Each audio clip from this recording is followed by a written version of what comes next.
మానవుడికి ఉన్న చాలా భయంకరమైన జబ్బులు ఉన్నాయి, జాగ్రత్తగా. తీరని జబ్బులు కూడా ఉన్నాయి. అందులో కొంతమందికి ఉన్న జబ్బు ఏంటంటే భయం. ఇంకా గట్టిగా చెప్పాలంటే కనుక మానసిక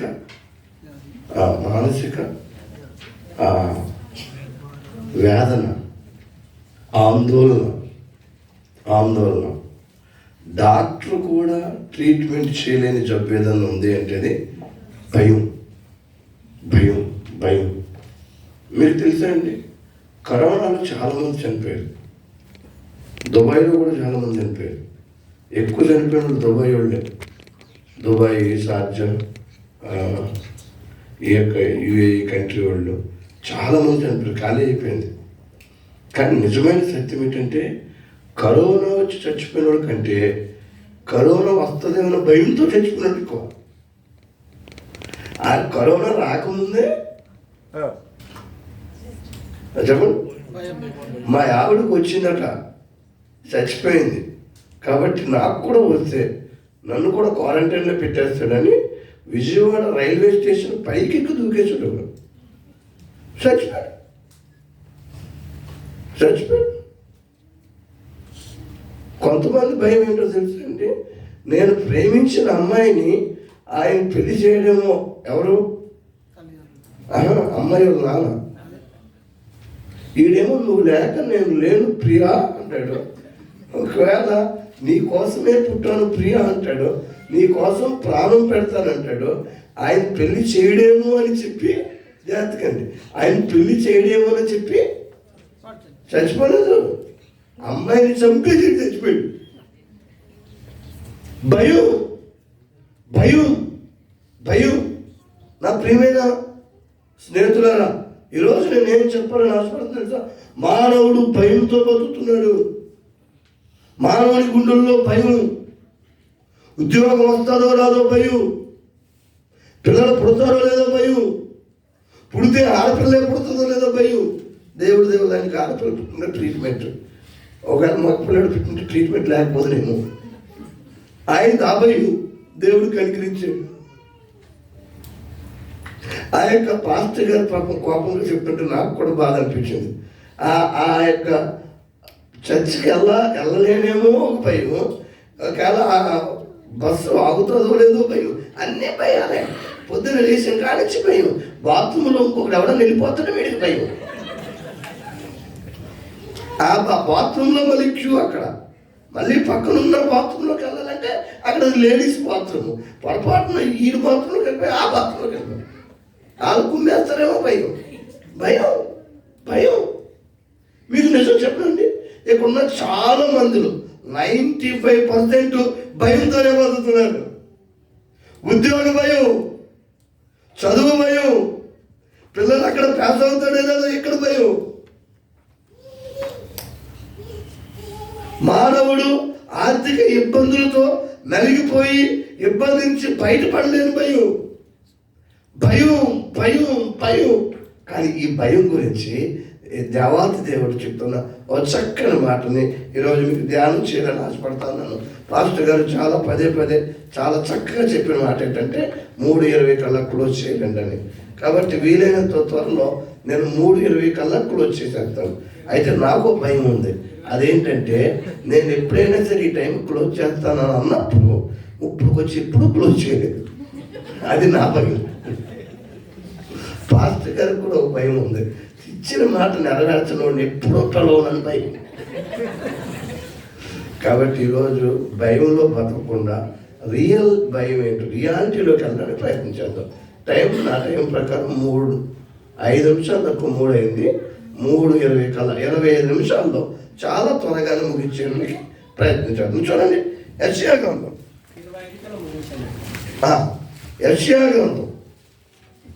43వ అధ్యాయం.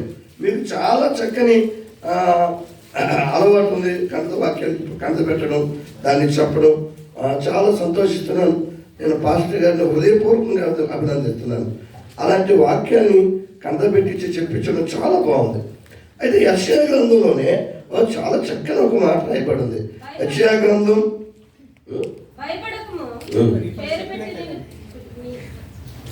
మీకని తెలుసుకో. ఆ భయం ఏంటంటే రిఫరెన్స్ చెప్తే ఎవడన్నా చదివి అంతే భయం. నా పేరు పోతేమో పాస్టర్ గారు నీకు ఇది కూడా తెలియదు అంటారేమో. ఆ భయం భయపడతాము. యెషయా గ్రంథం 43వ అధ్యాయం. అప్పుడు చదువుతాం కదా, వీళ్ళతో అందరూ కలిసి చదువుతాం. యెషయా గ్రంథం 43వ అధ్యాయం 1 నుంచి 5 వచనాలు అందరూ కలిపి చదువుతాం. అందరూ కలిపి యెషయా గ్రంథం 43వ అధ్యాయం 1 నుంచి 5 వచనాల వరకు అందరూ కలిపి నాతో కలిపి చదువుతాం.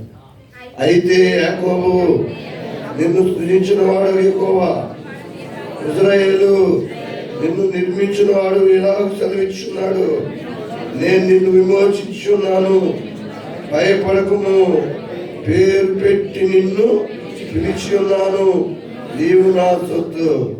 నువ్వు చర్మంలో పడి దాటినప్పుడు నేను నీకు తోడైందును, నదుల్లో పడి వెళ్ళినప్పుడు అవి నీ మీద పొర్లి పారవు, నీవు అగ్ని మధ్య నడిచినప్పుడు కాలిపోవు, జ్వాలలు నిన్ను కాల్చవు. యెహోవానగు నేను నీకు దేవుడను, ఇశ్రాయేలు పరిశుద్ధుడనైన నేనే నిన్ను రక్షించువాడను. నీ ప్రాణ రక్షణ క్రయముగా ఐగుప్తుని ఇచ్చున్నాను, నీకు బదులుగా కూషును శాపమును ఇచ్చున్నాను. నీవు నా దృష్టికి ప్రియుడమైనందున కరుణమైతివి. నేను నిన్ను ప్రేమించున్నాను కనుక నీకు ప్రతిగా మనుషులను అప్పగించున్నాను, నీ ప్రాణమునకు ప్రతిగా జనములను అప్పగించున్నాను. భయపడకుము, నేను నీకు తోడై ఉన్నాను, పడమటి నుండి నిన్ను.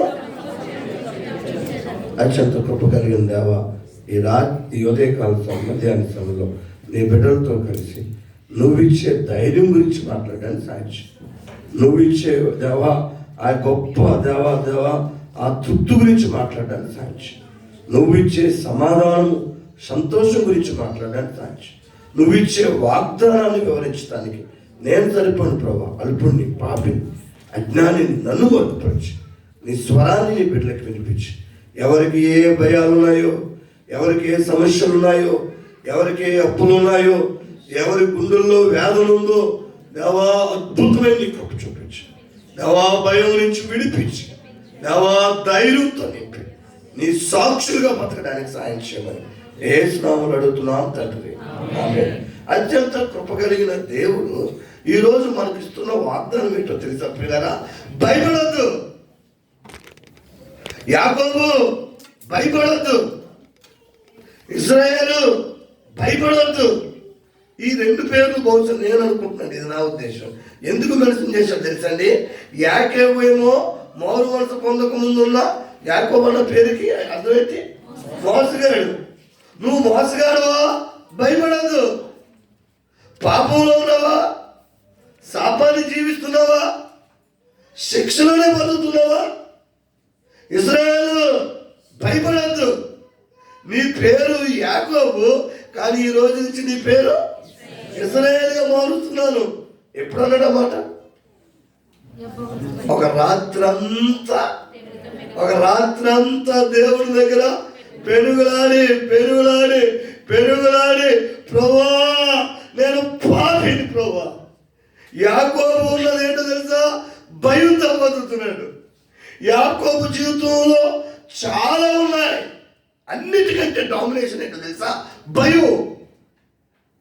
యాకోబుకి 2 భార్యలు ఉన్నారు, ఇష్టమైన భార్య కూడా ఉంది, అయినా భయం. 12 మంది పిల్లలు ఉన్నారు, అయినా భయం.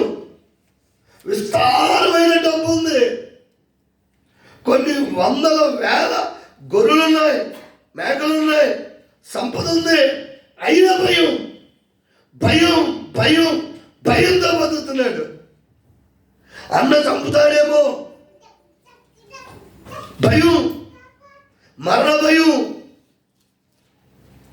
ఉద్యోగ భయం, పిల్లల భయం. కొంతమందికి పిల్లలు లేరని ఆశ్చర్యమైన విషయం ఏంటంటే కొంతమందికి పిల్లలు ఉన్నారని భయం. ఎందుకని అడగండి. కరెక్ట్గా ఒక నెల రోజుల క్రితం అమలాపురం దగ్గర వాడల రేవులో వాళ్ళ నాన్న కువైట్లో పనిచేస్తున్నాడు. వాట్సాప్ మెసేజ్ పెట్టాడు. ఏమనంటే, నువ్వు ఎన్రోల్డ్ అదేంటది రాయల్ ఎన్ఫీల్డ్ బండి కొంటావా, నన్ను సావమంటావా, అదిగో బీచ్, ఇదిగో ఫోను, నువ్వు అక్కడ నేను ఎక్కడ, మధ్యలో సముద్రం, చచ్చిపోతాడు. నువ్వు రాయల్ ఎన్ఫీల్డ్ కొనకపోతే సత్తా. ఈయన ఇక్కడ ఎంత కష్టపడి ఎంత కష్టపడి ఇంత బల్దీలో పనిచేసి ఎంత ఆ ఇంట్లో పనిచేసి చాలా కష్టపడి మా నాన్న డబ్బు సంపాదిస్తున్నాడని వాడికి తెలియదు. వాడికి ఉన్నదంతా ఏంటి తెలుసా? వాడి ఫ్రెండ్స్ ఏమనుకుంటాడో భయం. వాడు ఫ్రెండ్స్ లెక్క చేస్తారో లేదో భయం. నల్గొండ జిల్లాలో దేవరకొండ అని ఒక ఊరు ఉంది. దేవరకొండ పక్కనే హాలియా అని ఒక ఊరు ఉంది. తెలంగాణ వాళ్ళకి బాగా తెలుసు, తెలంగాణ ఎక్కువ వెళ్తూ ఉంటాను. అక్కడ నన్ను చర్చికి పిలిచాను. చర్చలో వాక్యం చెప్పడానికి వెళ్తే వాక్యం అంతా అయిపోయాక మా ఊరి కోసం ప్రార్థన చేయండి అని ఒక ఆయన పంపించాడు. ప్రార్థన చేశాడు. ఏమని ప్రార్థన చేయమంటారండి అన్నాను. అంటే ఇదిగో దయ్యం పట్టింది, ప్రార్థన చేయండి అన్నారు. అయ్యి బాబు, దయ్యాల నుంచి ఆ యొక్క తలాంత నాకు లేదు, వీడి కోసం చేస్తే నాకు పడుతుందేమో అన్నాను. అంటే ఏం దయ్యం అన్నాడు. కురువు దయ్యం అండి అన్నాడు. అయితే నేను ప్రార్థన చేస్తే పని చేయదు, దయ్యాల కోసం ప్రార్థన చేసే పాస్టర్లు కొంతమంది ఉంటారు, నేను చేయనంటే అలా కాదు సార్, ఆ దయ్యం అంటే ఆ దయ్యం కాదంట, మరి ఏ దయ్యం అంటే బండి దయ్యం. ఆయన అంటాడు, ఇంటర్మీడియట్ ఫస్ట్ ఇయర్ చదువుతున్నాడు, రాయల్ ఎన్ఫీల్డ్ అది కాదు కేటీఎం కొనకపోతే నా ఫ్రెండ్స్ ఏమనుకుంటారో భయం. అందుకని నాకు బండి కావాలనుకోదు. వాళ్ళమ్మ కూలి పని, వాళ్ళ నాన్న కూలి పని, ఒక్కడే కొడుకు. బండి కొనొద్దంటే వాళ్ళ నానేమన్నాడు తెలుసండి, పక్క తీసుకొచ్చి ఈడు చచ్చిపోతే నా బతికేటండి. పేరా ఇది నాల్లో మానవుడు వేరు భయాలతో బతుకుతూ దేవుడికి దూరంగా జీవిస్తూ కుటుంబాన్ని నాశనం చేసుకుంటూ జీవితంలో సంతోషం లేక అల్లాడిపోతా ఉన్నారు. కొంతమంది జీవితాల్లో జాగ్రత్త గమనించండి, భార్య మాటలు తెలిపారు. నిజానికి అడుగుతున్నాను, ఏమనుకోకండి. ఎంతమంది భార్యలు హృదయపూర్వకంగా భర్తకు విలువించే భార్యలు ఎంతమంది ఉన్నారో చేయొద్దండి అని నేను అందరూ వచ్చారు. భర్తకు భయపడే భార్యలు ఎంతమంది ఉన్నారు? ఒక నెల కనుక డబ్బులు పంపకపోతే ఎవడరా నువ్వు, ఇక్కడ ఎలా బతుకుతావు? భార్యకు గౌరవించే భర్తలు, భార్యని ప్రేమించే భర్తలు, భార్య దగ్గరికి వెళ్ళి నా బంగారి కొండ, నా గారాల పట్టి, నా గజ్జల మువ్వ, ఎప్పుడైనా అనండి భార్య దగ్గర బల పిచ్చెక్కిపోతాడు. మీకు ఎలా తెలుసు అడగండి, మీకు ఎలా తెలుసు అడగండి, అడిగితే చెప్తాను. నాది అదే టైం. రోజుకు ఒకసారి అన్నావు నా భార్యకు ఫోన్ చేసి, నిన్న కూడా ఫోన్ చేసి, ఇంకా ఈరోజు అవ్వలేదు, సాయంకాలం నాకు బంగారు కొండ, 20 రోజులు బట్టి నేను బయట తిరుగుతున్నా, పిల్లల్ని ఎంత బాగా చూసుకుంటున్నావు నా బంగారు కొండ, నిజంగా రియల్లీ నువ్వే భార్య బట్టి అంటే ఆవిడ చివరిలో ఒక మాట ఉంది. ఏంటని అడగండి, నీకోసం కట్టి పాపం చేస్తున్నానయ్యా, సారీ చెబుతాను. అలా కాకుండా ఫోన్ చేయగానే ఫోన్ ఎత్తనే, నువ్వు ఎందుకు పనికొస్తావు, ఫోన్ కూడా చేస్తావు అంటే ఎవరు రాను. మీకు నిజం చెప్పనండి, చెప్పను బాధపడినట్టు చెప్తాను. ఎంతమంది భార్యాభర్తల మధ్య శాంతి సమాధానం ఉంది? ఎంతమంది భార్యాభర్తల మధ్య సఖ్యత ఉంది? ఎంతమంది భార్యాభర్తల మధ్య అన్నదమ్ముల మధ్య ఆనందం ఉంది? ఎంతమంది కుటుంబంలో భార్య భర్త పిల్లలు కలిపి భోంచేసి నవ్వుతూ ఆడుకొని ఆనందంగా ఉండేది ఎంతమందికి ఉంది? కుటుంబాల్లో భయం, భర్త అంటే భయం, భార్య అంటే భయం, పిల్లలంటే భయం, తల్లిదండ్రులంటే భయం. భయంతో బతికేస్తున్నారు చాలా మంది. చివరికి భయంతోనే చచ్చిపోతున్నారు. కానీ యేసు ప్రభువు పరిశుద్ధాత్మ దేవుడు ఈ రోజు నీతో మాట్లాడుతున్న మాట్లాడి తెలుసా, భయపడకు. ఈ రోజు నుంచి నువ్వు భయపడక్కర్లేదు. నా ప్రియమైన కుమార్తె భయపడద్దు, నా ప్రియమైన కుమారుడు భయపడద్దు. పేరు పెట్టి నిన్ను పిలిచి ఉన్నాను, నీవు నా సొత్తు. హల్లెలూయా. చెప్పండి ఒకసారి, చెప్పండి ఒకసారి. నువ్వు భయపడద్దు. ఫస్ట్ చెప్తున్న మాట దేవుడు మనతో మాట్లాడుతున్నాడు. నేను నిన్ను పేరు పెట్టి పిలిచానయ్యా. నేను యాకోబు కొంతమంది అనుకుంటున్నారేమో, నువ్వు పనికిరాడు అనుకుంటున్నారేమో, నువ్వు తాగుబోతు అనుకుంటున్నారేమో, నీ భార్య నిన్ను ప్రేమించట్లేదేమో, నీ తండ్రి నిన్ను లెక్క చేయట్లేదేమో, నీ భర్త నిన్ను గౌరవించట్లేదేమో, నీకు ఇంట్లో విలువ లేదేమో, ఎవరికైతే నువ్వు సహాయం చేసి డబ్బులు ఇస్తున్నావో వాళ్ళే నిన్ను అవమానిస్తున్నారేమో. అయినా సరే భయపడద్దు, నేను నిన్ను పేరు పెట్టి పిలిచిన్నా. నీ పేరు, నీ పేరు, నీ పేరు, ఆ చివరిలో తమ్ముడి పేరు, మీ అందరి పేర్లు, మనందరి పేర్లు, ఈ చెల్లి పేరు చెప్పకుండా కూడా రెఫరెన్స్ చదివిన చెల్లి పేరు కూడా ఆయన పేరు పెట్టి పిలిచున్నా. భయపడద్దు. ఎందుకు, ఏ సందర్భంలో భయం వస్తుంది, ఎలాగ భయపడకుండా ఉండాలి అన్నది చాలా త్వరగా చెప్పి ఇంకా 10 నిమిషాలు ఉంది. నాకు భయం వేస్తుంది, త్వరగా ముగించాను. చూడండి ఎందుకు భయపడద్దు అంటున్నాడంటే, చాలా చక్కని మాట. ఆ యొక్క మొదటి వచనంలోనే నేను నిన్ను విమోచించి ఉన్నాను. హలో, నేను నిన్ను విమోచించి ఉన్నాను, నేను నిన్ను పేరు పెట్టి పిలిచి ఉన్నాను, నీవు నా సొత్తు.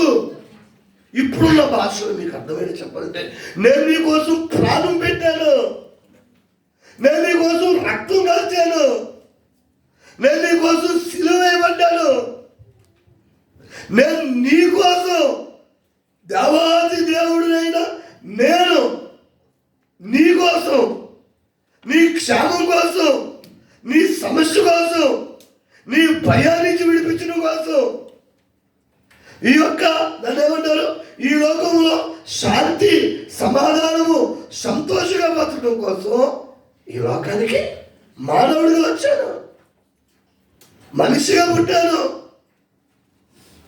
పిలిపిలికి రాసిన పత్రిక 2వ అధ్యాయం 6వ వచనం ప్రకారం అయితే చాలా చక్కగా ఒక మాట్లాడబడి ఉంటుంది.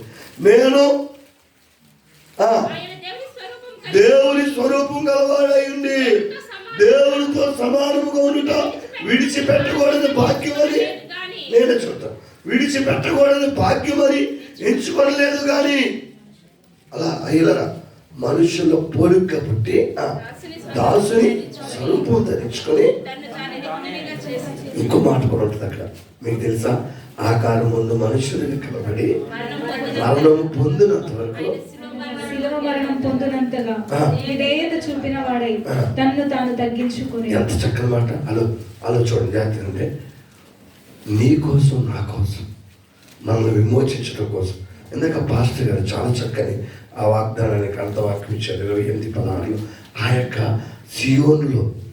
సియోనులో పునాది అయిన రాయిగా క్రీస్తుని నిలబెట్టి ఆయన్ని సిలువకు అప్పగించి, ఆయన సొంత కుమారుడు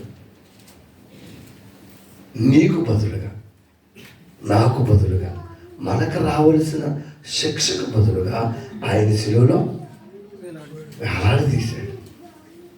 ఆయన విమోచించేవాడు, ఆయన విమోచకుడు, ఆయన భయానికి విడిపించగలడు. భయం ఎందుకు వస్తుందో చెప్పనండి. మనిషికి భయం ఎప్పుడన్నా వచ్చింది అంటే గుర్తుపెట్టుకోండి. ఎప్పుడు వస్తుందని అడగని చెప్తాను, అడిగితే చెప్తాను. నేను అడగను ఇక. ఆయన అనుకుంటున్నాడు మా ఆవిడనే నేను ఎప్పుడు అడగలేదు. భయం ఎప్పుడు వస్తుంది తెలుసా? పాపం ఎక్కడుంటే అక్కడ భయం ఉంటుంది. పాపం ఉంటే భయం ఉంటుంది. పాపం వలన వచ్చి జీతము భయం, ముందు శాపం, నాశనం, దుఃఖం, ఆటోమేటిక్గా మరణం. మానవుడు పాపం చేసి నాశనం అయిపోతా ఉన్నాడు. అందుకే దేవుడు చాలా స్పష్టంగా చెప్తున్నాడు, భయపడద్దు, నేను నిన్ను పాపం నుంచి విమోచించడానికి వచ్చాను. నేను విమోచించి ఉన్నాను, నిన్ను పేరు పెట్టి పిలిచి ఉన్నాను. నీవు నా సొత్తు. ఒక నువ్వు జలముల్లో తెచ్చిపెట్టి నువ్వు వెళ్తున్నావు అనుకో, అవి కూడా నిన్నేమి ఏం చేయలేవు. అగ్నిలో పడి నడిచేలా అవి నిన్ను కాల్చలేవు. ఎందుకో తెలుసా అండి, నేను నిన్ను ప్రేమించింది, నేను నీ కోసం ప్రాణం పెట్టింది. నిజంగానే యాకోబు ఆ రాత్రంతా ఏడ్చి పెరుగులాడి పాపం ఒప్పుకొని క్షమాపణ అడిగాడు. ప్రేమ మీకు సత్యం చెప్తున్నాను, ఎవరైతే హృదయపూర్వకంగా యేసయ్యా నేను పాపి, యేసయ్యా నా పాపాన్ని క్షమించు అని గుండెల నిండా పశ్చాత్తాపంతో పాపం ఒప్పుకుంటారో వాళ్ళ లోకంలో దేనికి భయపడక్కర్లేదు. హల్లెలూయా. గట్టిగా చెప్పండి ఒకసారి. చాలా మంది భయపడుతున్నారంట. అది తెలుసా, పాపం ఉన్న వారిలో ఎక్కడో పాపం ఉంది. భయపడొద్దు. సమస్య, అప్పుల, జబ్బుల, కుటుంబ వేదనల, భయంకరమైన అవమానాల భయపడొద్దు. మానవుడిని భయం పట్టుకొని చంపేస్తూ ఉంది. అయితే ఒకవేళ ప్రపంచంలో నువ్వు భయపడితే ఏదో ఒక్కదానికి భయపడు చాలు. అదేమిటి అంటే కనుక కీర్తన గ్రంథము 4వ అధ్యాయము 4వ వచనం. స్పీడ్గా చదివేద్దాం. కీర్తన గ్రంథము 4 కీర్తన గ్రంథము 4వ అధ్యాయము 4వ వచనం.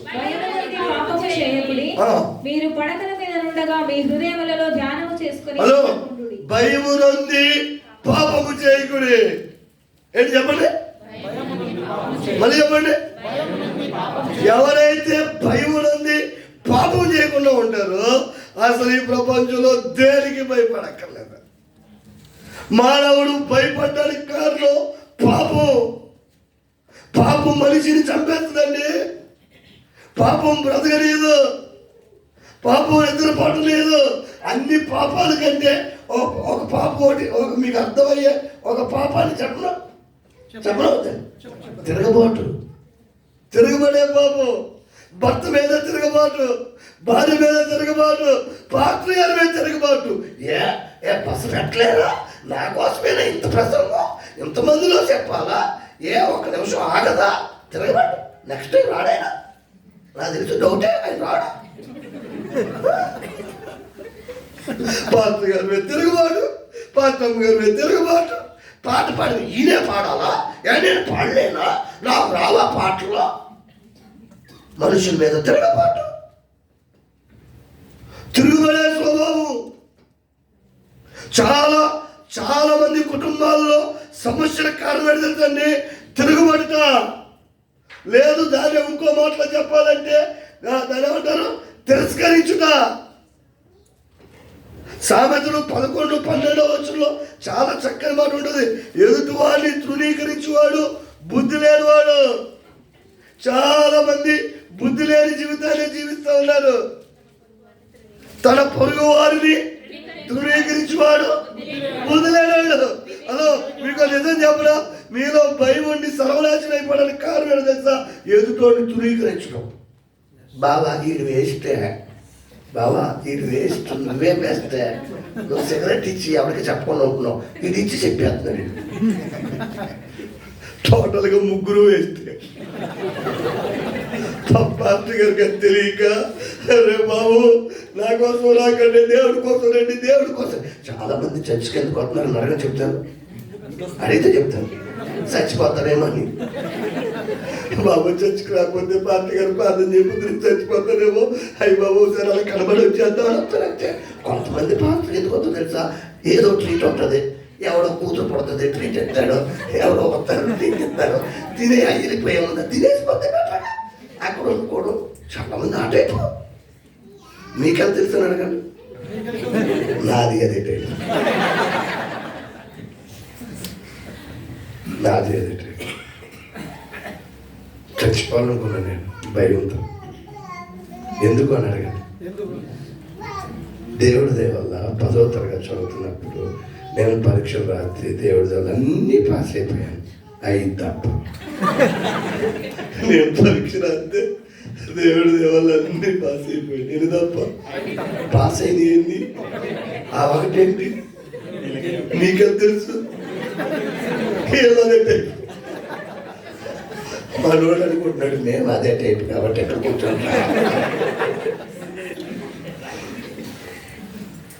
భయంతో చచ్చిపోవాలనుకుని కాకినాడ దగ్గర సామర్లకోట అనే ఊర్లో రైల్వే ట్రాక్ కింద పడి చచ్చిపోవడానికి పెద్దాపురం అనే ఆ యొక్క హాస్టల్లో, అది క్రిస్టియన్ హాస్టల్, ఆ హాస్టల్లో నుంచి పారిపోయి సాయంకాలం చచ్చిపోవడానికి వెళ్తా ఉన్నాను.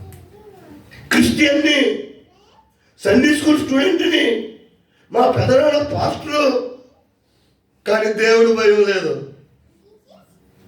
చాపలేసేవాడిని, పాటలు పాడేవాడిని, చర్చిలో చాలా భక్తిగా ఉండేవాడిని, కానీ దేవుడు భయం లేదు.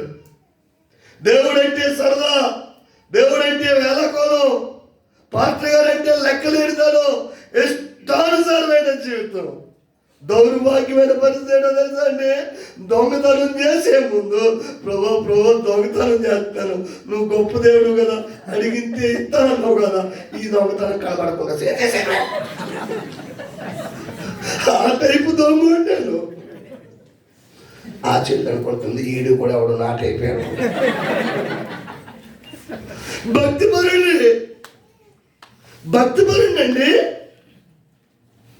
బైబిల్ చదివేవాడిని, ప్రార్థన చేసేవాడిని. బాధాకరమైన విషయం ఏంటంటే గుండెల్లో పాపం, దొంగతనమే పాపం. కారుకి వేయమని మా యొక్క అమ్మ ఇంటికి వెళ్ళినప్పుడు డబ్బులు ఇచ్చి కారుకి వేయరాని హాస్టల్లో చెప్తే ఆ కారుకి జాగ్రత్తగా దాచి మళ్ళా చక్కగా సినిమాకి వెళ్ళిపోయేవాడిని. గోడ దూకి మామూలుగా వెళ్తే వాడిని నెలకొట్టేస్తాడు. ప్రభా దూకుతున్నాను ప్రభా, దూకేటప్పుడు పడిపోకుండా కాపాడి అని ప్రార్థన. ఆ బ్రదర్ అనుకుంటున్నాడు ఎంత డేంజర్ ఫీల్ మనకు అవసరమా? మీకు నిజం చెప్పనా చాలా డేంజర్. నేను ఘోర పాపిని, భయంతో బతుకుతా ఉన్నా. మా అమ్మ మాట అంది, 10వ తరగతి ఫెయిల్ అయ్యావా? నేను నిన్నేమన్నా కానీ నేను సత్తాను జాగ్రత్త. అప్పుడు భయం వచ్చింది. చదవడానికి భయం, పాస్ అవ్వను, క్లాసులో మొద్దుని పరీక్ష ఫీజు కట్టించడానికి వాళ్ళు ఒప్పుకోకపోతే బలవంతంగా వచ్చి కట్టింది మా అమ్మ, అప్పు చేసి. ఎలా? అందుకని పరీక్ష రాస్తే ఫెయిల్ అవుతాను, మా అమ్మ చచ్చిపోతే. పరీక్ష రాయకపోతే నన్ను ఈ వార్డులు బతకనేరు, స్కూల్లో టీచర్లు బతకనేరు. అందుకు చచ్చిపోవాలని కానీ భయంతో సామర్లకోట వెళ్తా ఉన్నాను నేను. ఒకరోజు నాకు బాగా గుర్తు, 1988 సంవత్సరం ఫిబ్రవరి నెల 25వ తారీఖున సామర్లకోట వెళ్తా ఉన్నాను. ఇంచుమించు 6-7 ఆ టైంకి. అది నిజంగానే ఆ టైంలో హాస్టల్లో ప్రేరు పెట్టే టైము. వెళ్ళిపోతూ ఉంటుంటే సామర్లకోట దగ్గర ఒకటి కనబడ్డాడు. వాళ్ళు ఎక్కడ తిరుగుతున్నావు ఏంట్రా అన్నాడు. ఇక్కడ ట్రైన్ ట్రాక్ దాకా వెళ్ళలేదు. ఇదే బాబు ఎక్కడ దొరికాడు అనుకున్నా. నేను మా సీనియర్ ఆయన, డిగ్రీ చదివాను. అంటే నేను అనుమానం తెలుసండి, అలా కాదు నేను పని మీద వచ్చానని. అంటే చెత్త ఇది అనేట్రా నడువు అన్నాడు. లేదా నాకు చీకటి పడ్డాక వస్తాను అన్న. అవే కుదరదు, మన హాస్టల్లో ప్రార్థన జరుగుతుందంటే రోజు జరుగుతుంది కదా అన్నాడు. కానీ ఈరోజు స్పెషల్ పీరియడ్ జరుగుతుంది, ఆ ప్రేయర్ అయిపోయి పప్పులు పెడతారంటారా, పప్పులు అన్నాడు. అప్పుడు నాకు ఒక ఆలోచన వచ్చింది, ఫ్రీగా పెట్టే పప్పులు తిని చచ్చిపోతే బెటర్గా.